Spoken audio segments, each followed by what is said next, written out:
Hello, everybody, and welcome back to the fDi podcast, the podcast brought to you by fDi magazine. Mexico has been in the eye of the storm since Donald Trump got elected in the US last November. The country built up its recent fortunes on the North American Free Trade Agreement, widely known as Nafta, but Trump called Nafta the worst trade deal ever and formally notified Congress with his plans to renegotiate the agreement on May 18th. I'm Jacopo De Toni, Deputy Editor of fDi Magazine and your host for today's episode of the fDi podcast. And I'm here in our studio in London, joined by Silvia Pavoni, Economics Editor of the Banker Magazine. Thank you, Silvia, for being with us today. Hi, Jacopo. Thank you for having me. Silvia, you closely followed and covered Mexico for years, including this latest development since Donald Trump won the presidency in the US. How is the country approaching this new round of talks on Nafta, which is likely going to start in August or September at the very latest? So, first of all, it is definitely good news that now the US president has done this big U-turn on Nafta just 3 weeks after it was ready essentially to present the letter of withdrawal to Congress. And everybody I spoke to in Mexico, even before this U-turn, seemed to be rather optimistic about how things would have developed. So they've been proved right. So I spoke to the Washington-based Mexican Ministry of Economy's men that would lead negotiations with the US, Kenneth Smith Ramos, a few months ago. And he was already very optimistic. Then I recently spoke to Mexico's economy minister, Meade, and he also maintained this hopeful tone, and both have been proved right. So the issue is, of course, how these negotiations are going to develop, when we're going to find a new agreement for Nafta, which everyone agree that is in need of upgrading. It's a deal that, as we both know, and probably most people listening to us now aware, is 23 years old, and there are quite a lot of considerations that would need to be put into NAFTA to make it more relevant and modern to today's trade considerations. Right, it's interesting that Mexico has tried to see the kind of the bright side of things. In a way, when Donald Trump started during the campaign, but also when he got elected, these volcanic remarks about NAFTA, the worst trade deal ever. He also kind of threatened to reinstate a 35% border tariff. But Mexico, first of all, rebutted very heavily these options. He clearly said since the very beginning, we are not up to discuss any border tariff or any reinstating of any border tariff. But also, it felt like it was a wake-up call for them in a way that Mexico has incredibly benefited from NAFTA, but also made the country very dependent on U.S. investment and U.S. trade. And in this way, the outlook over NAFTA not being that positive anymore, they try to strengthen ties with other countries. That's a very good point you're making, because as we all know, NAFTA now is worth way over $1 trillion. So the trade relation between US and Mexico is worth that, actually. So it has grown into a massive deal, and Mexico has grown dependent on it. So now the Mexican economy relies by two-thirds of the Mexican GDP relies on exports, and a lot of these are towards its northern neighbors. So something that the government is also keen, at least in terms of official lines, to develop our relations with others around the world. They have 46 free trade agreements with other countries around the world, but obviously they're not as deep as with the ones that they have with the US and Canada. So, for example, talking about Asia, which is the growth area and almost the growth engine of the world, they only have an fDi, a free trade agreement, with Japan. Right. Now, the other consideration when looking at deepening these relations with other countries around the world is that you do need to have your A-team on the plane, and you also need to be able to focus enough energy and time to develop these relations. And it is fair to say that the Mexican government now would be fully concentrated on coming out on top from the Nafta renegotiations. And actually, not only the national government is trying to move in advance, to take steps in advance even before the negotiation even starts, but also state governments, Mexico being a federal state, so there are state governments that are trying to reach out to other countries across overseas in Asia, but also in other Latin American countries. And this is what Secretary of Economic Development of the state of Nuevo León, which is one of the manufacturing hub of northern Mexico, told me a few weeks back. Hello, my name is Fernando Turner. I am Secretary of Economic Development and Labor in the state of Nuevo León in Mexico. What we are doing then is preparing the groundwork so that more companies can come to Monterrey in Mexico to work and to manufacture, especially companies from the Far East, China, Korea, Japan, Indonesia, because that's where most of our, or a lot of products are coming to be integrated in the Mexican-American supply chain. And we think that with the new rules of origin, some products from Asia will not be allowed to be integrated into those supply chains, but only if they are manufactured in Mexico. So here I think that there are two key points here. So basically he reiterates this effort to better diversify the state of Nuevo León trade and investment, which is kind of the effort that we're seeing on a more national level.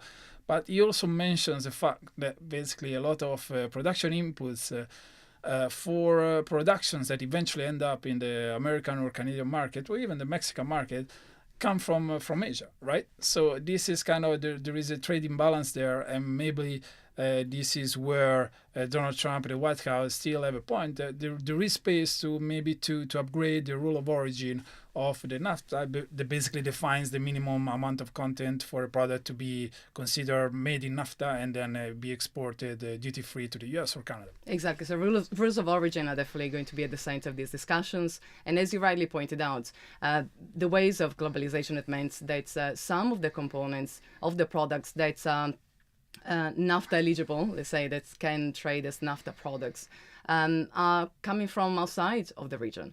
So in some cases, these products, talking to the various people that we both speak to, that they would tell you that they're not made in the US or Mexico or in Canada. So how do you bypass that kind of problem? That's going to be definitely one of the points that will be key in these discussions. Right, but this is also obviously is a key point, but it's also a very sensitive one. For example, the automotive industry, which has been widely successful after the introduction of NAFTA in Mexico, but also in the US. Both parties have benefited a lot from the new NAFTA framework.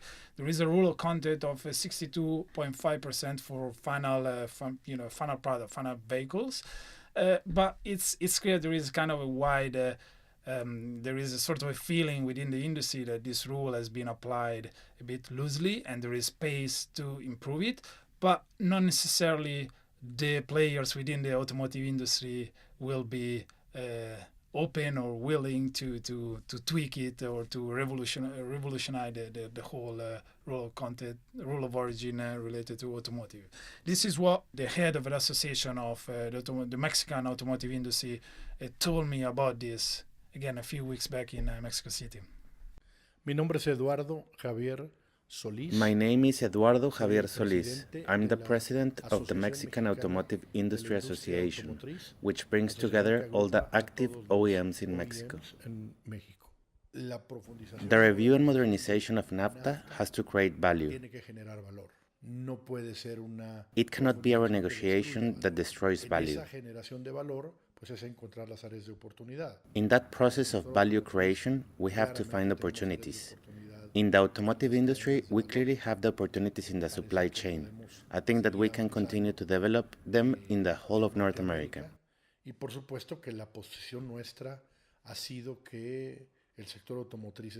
Obviously, our position has been that the automotive sector has been very successful. These 21 years have led to an important generation of employment.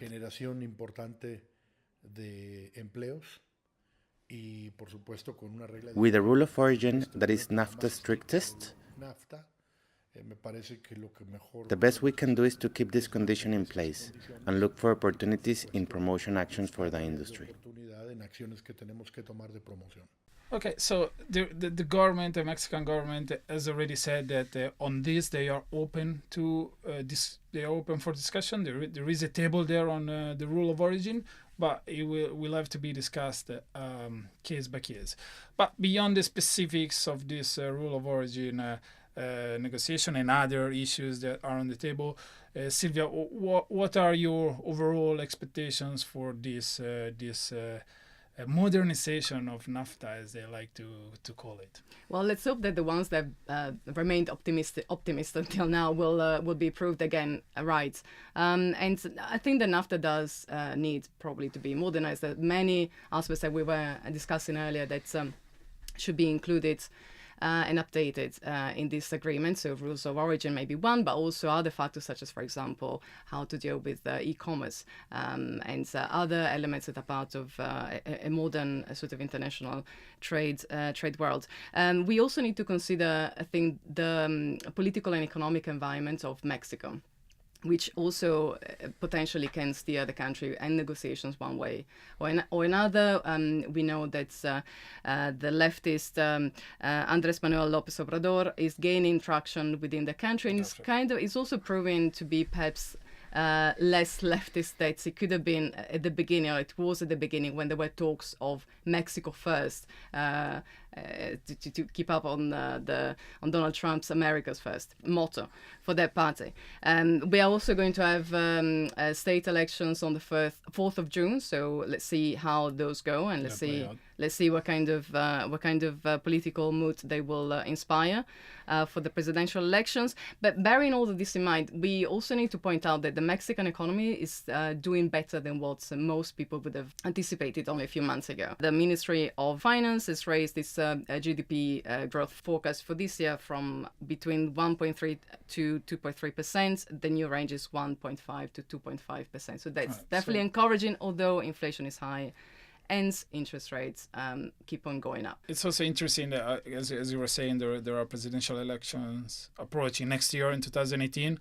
And also the fact that the presidency of Enrique Peña Nieto, the consensus rates of the president are really incredibly low. They are on historic low, and so, but still, his economic team seems to have some leverage, and still, in a way, Peña Nieto seems to be taking all the blame for some failures of his government. But still, there seems to be consensus over the fact that this negotiation team can achieve something positive for the country. In fact, Luis Videgaray, the former finance minister who is now dealing with the international affairs of Mexico, is one of the names that is thrown out there as a potential candidate for the PRI, which is Enrique Peña Nieto's party, which is a centrist party. So let's see how that will work out. A very last point, obviously, the US and Mexico, they are not the only two parts of the table. There is also Canada, and this is what the Trade Secretary of Canada, Philippe Francois Champagne, told me always in Mexico at the end of March. We've been very, very clear that NAFTA is a three-nation agreement, so therefore it should be negotiated on a trilateral basis. And I think this is the way forward. Understanding that there might be some issues, like, for example, the immigration issue or a potential wall that would be under the umbrella of NAFTA but would concern more Mexico, just like Canada with our softwood lumber issue with the United States would be something that we would be looking at. So in a way, again, Canada is sort of joining forces with Mexico in reiterating the message that NAFTA is there and is a multilateral agreement, and they are not willing to split it into two bilateral agreements, as Donald Trump initially sort of suggested. One of the many things that he said is that we don't want multilateral agreements anymore. And but I think that definitely Donald Trump backed off on many of his initial positions. So there is no, at the moment, it doesn't seem to be on the table the possibility of a new border tariff. And many other things, the whole rhetoric of his administration on NAFTA has really toned down, and they seem ready now to open a table with Mexico and Canada and try to upgrade this deal. And I think that eventually it's not really in their interest, in the interest of the business elite, that Donald Trump not only represents but also embodies, to tweak too much NAFTA, because they themselves, they have benefit, they've reaped many and great benefits from this agreement. But also for the electorate that he should represent based on how the campaign went.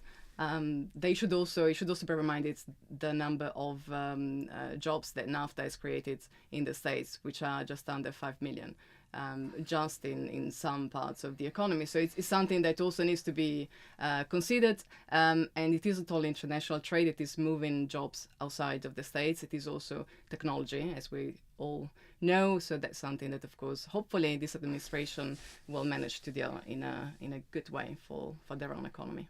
Right. Just to give you a very last fact that I think it's always meaningful. The same Trade Secretary, Wilbur Ross, is the founder and chairman of a company, automotive component manufacturer, that has got 8 manufacturing facilities in Mexico, all exporting to the US. So this kind of also sets a bit the tone of where this negotiation could eventually be going when actually it starts. So probably in August or in September. Well, Silvia, thank you very much for being with us. And everybody can follow our coverage of Mexico and NAFTA on fdiintelligence.com and on thebanker.com. Stay tuned. Thank you.